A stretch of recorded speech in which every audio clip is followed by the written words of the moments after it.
Perhaps you've just completed a lab where you started with a blue cobalt chloride complex, and then when you added water, it turned pink. What was happening is that the waters were displacing the chlorines around the central cobalt, and that changes the electronic structure, but more importantly, it changes the color. This is blue, that's pink. If you add some more water, you can push the equilibrium in one direction, and there's also heat being given off in the forward reaction, the way I've written it here, which means temperature changes will also play a role in the equilibrium. So if we were to add heat to a solution that was already at equilibrium, what that is similar to adding a product. When you add a product to a reaction that's already at equilibrium, the reaction's going to react to partially offset that change. How can you use up some of the heat that you're adding? The answer is the reaction itself will shift to the left. That means it will appear more blue. Adding heat causes the reaction to be pushed this way. Turns out more blue and less pink.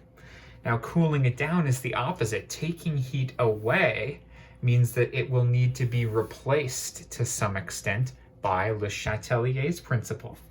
So the shift that occurs here is to the right, and it's going to end up looking less blue.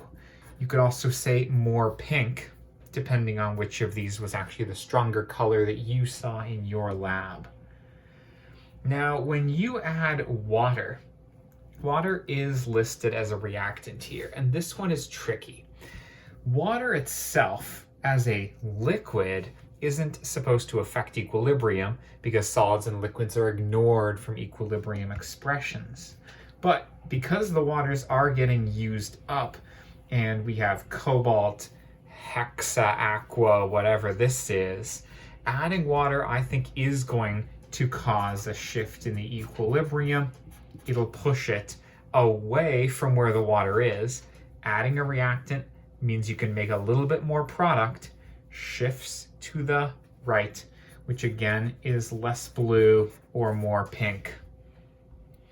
Similarly, adding potassium chloride or sodium chloride or any chloride means that you're adding a product, similar to when we added the heat. Le Chatelier's principle says you need to partially offset the additional chloride by using it up. Shift it to the left. The result will be that the solution actually gets more blue when you add chloride. And lastly, if you add silver nitrate, and this one is tricky, you have to know that Ag+ ions will combine with the Cl- ions to make a precipitate. The effect of that is removing chloride.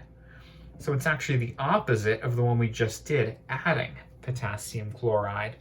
If you remove chloride, Le Chatelier's principle says you should want to replace it a little bit, and to do that you need to shift to the right. It's probably not a surprise that that's the opposite as it was for adding chloride. And so the result there is that the color is less blue or more pink. Nice.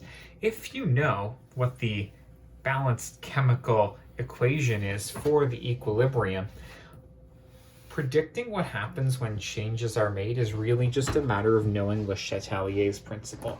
I hope I've emphasized that it's not too bad, and I hope I gave you some answers too. Best of luck.